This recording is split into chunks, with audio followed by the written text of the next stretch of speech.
திருக்குர்ஆனில் சூரா என்றால் என்ன? அதன் பொருள் யாது? சிலவேளை சிலர் கேட்கலாம், சரி சூரா என்றால் என்ன பொருள் என்று. நீங்கள் சொல்லுங்கள், சூரா என்பது சுவர் போன்றது.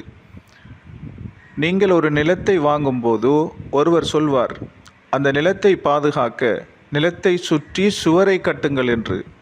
சரிதானே? யாரும் அந்த நிலத்திற்குள் நுழையாமலும் எதுவும் வெளியே போகாமலும் இருக்க வேண்டும் என்பதற்காக. அதாவது குர்ஆனில் சூரா என்பது சுவரால் சூழப்பட்டது போன்று. அதற்குள் எதுவும் நுழையவும் முடியாது, வெளியே செல்லவும் முடியாது. அதேபோல் சுவர் உயரமாக இருக்குமா அல்லது தாழ்வாக இருக்குமா? ஆமாம், அது உயரமாக இருக்கும். அதுபோல்தான் திருக்குர்ஆனில் ஒவ்வொரு சூறாவும் கருத்தால் தரத்தால் உயர்ந்துள்ளது.